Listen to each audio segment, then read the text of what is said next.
আমি আপনাদের আগেই বলেছিলাম আমেরিকা একদমই বিশ্বাসযোগ্য দেশ নয়। এরা যে কোনো সময় যে কোনো মুহূর্তে ভারতের সাথে গদ্দারি করতে পারে, আর যারা এই মুহূর্তে করে দেখিয়েও দিয়েছে। আজ তাদের কাছ থেকে শিক্ষা নিয়ে ভারত এমন কিছু স্টেপ উঠিয়েছে যে আমাদের আর অন্য কোনো দেশের উপর নির্ভর হতে হবে না। এখানে ইউএসের দাদাগিরি আর চলবে না। একরকমভাবে ভারত আমেরিকার অহংকারকে ভেঙে দিয়েছে। অনেক বড় একটি খবর, যে সম্পর্কে সবকিছু ডিটেলসে জানাবো আজকের এই ভিডিওটিতে। চলুন ভিডিওটিকে শুরু করি। আপনাদের নিশ্চয়ই মনে আছে যে এখনও পর্যন্ত আমেরিকা আমাদের তেজস জেটের জন্য F404 ইঞ্জিনকে দেয়নি, যে কারণে HAL তেজসকে বানাতে পারছে না। এখন ভারতের বায়ুসেনা তেজস জেট পাওয়ার কথা ছিল, কিন্তু এখনও পর্যন্ত আমরা আমেরিকা থেকে ইঞ্জিন পাওয়ার আশায় বসে আছি। সেম কন্ডিশন আমাদের ইন্ডিয়ান আর্মির অ্যাভিয়েশন কর্পসের হয়ে বসে আছে, যেখানে তারা 6টা অ্যাপাচি হেলিকপ্টারের জন্য 6 মাস ধরে অপেক্ষা করছে। কিন্তু আমেরিকা শুধু তার বাহানাকে বানাচ্ছে আমাদের কাছে। কিন্তু এর উপর যখন হোয়াইট হাউস থেকে ভারত জবাব চায়, তো হোয়াইট হাউস সেক্রেটারি এটা বলে যে ভারতকে আমেরিকার অস্ত্রের জন্য আরও অপেক্ষা করতে হবে। আমাদের অস্ত্র চীনের মতো 2 নম্বর কোয়ালিটির নয়। যতক্ষণ বানিয়ে সেটিকে টেস্ট না করা হচ্ছে, ততক্ষণ পর্যন্ত সে অস্ত্র অন্য দেশকে এক্সপোর্ট করব না। এছাড়াও টেকনোলজির সমস্যা তো সামনে অনেক আছে, এই জন্য ভারতকে অপেক্ষা করতে হবে।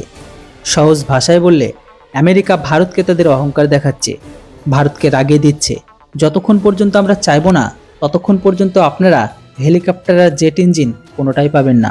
অথচ এই হেলিকপ্টার ডিল যখন পোল্যান্ড করে, তখন পোল্যান্ডকে মাত্র 3 বছরের মধ্যে 96টা অ্যাপাচি হেলিকপ্টার এক্সপোর্ট করার পারমিশন ইউএস ডিপার্টমেন্ট দিয়ে দিয়েছে। সেখানে আমরা গত 4 বছর থেকে 6টা অ্যাপাচি শুধু নামই শুনছি। তাই তখন ভারত নিজেদের সুখোই ফাইটার জেটের জন্য 21,000 কোটি টাকা দিয়ে সুখোই ফাইটার জেটের জন্য 230টি ইঞ্জিন কেনার সিদ্ধান্ত নেয়। আর এগুলো তৈরি করবে দেশের কোম্পানি HAL। মিডিয়া রিপোর্টস অনুসারে রক্ষা মন্ত্রণালয় পুরো 21,000 কোটি টাকাতে পুরো 230টি ইঞ্জিন HAL এর সাথে মিলে বানাবে। আর এই ইঞ্জিনগুলো পুরনো ইঞ্জিনের বদলে নতুন ইঞ্জিন দিয়ে আপলোড করা হবে। এটাতে কিছুটা রাশিয়ার সাহায্য নেওয়া হবে, কিন্তু সমস্ত মেটেরিয়ালসগুলো থাকবে কিন্তু ভারতের। আর এই প্রযোজনা অনুসারে কিছু লম্বা দূরত্ব পর্যন্ত মারতে সক্ষম মিসাইলকেও কেনা হবে। তবে এই সমস্তগুলো ইউরোপ বা বাইরের কোনো দেশ থেকে নয়, বরং দেশ থেকেই কেনা হবে। কেননা এই মুহূর্তে আমেরিকা ভারতের প্রচণ্ড বিরক্ত হয়ে গেছে। তাই তো ভারত ইঞ্জিনের মতো জটিল কম্পোনেন্টকে দেশে তৈরি করার সিদ্ধান্ত নেয়। আর আমাদের চেষ্টা করা উচিত, নাহলে আমেরিকা এদেরকে খুব খারাপভাবে ফাঁসিয়ে দেবে। আমাদের এক্সপার্ট প্রথম থেকে বলে আসছে যে যতটা কম ডিল সম্ভব ততটা করা উচিত আমেরিকার সাথে আমাদের। যদিও আমেরিকা দেখানোর জন্য তারা ভারতের সাথে আছে, কিন্তু ভারত আর রাশিয়ার বন্ধুত্ব তাদের একদমই সহ্য হয় না, যেটিতে তারা এখন এটাই প্রমাণ করে দিয়েছে। বন্ধুরা, আপনাদের কি মনে হয় না আমেরিকা তাদের ড্রোন বিক্রি করা কিনেও ভারতের সাথে এরকমটা করবে? এর উপর অবশ্যই আপনাদের মতামত লিখে জানান। Thanks for watching. জয় হিন্দ, বন্দে মাতরম।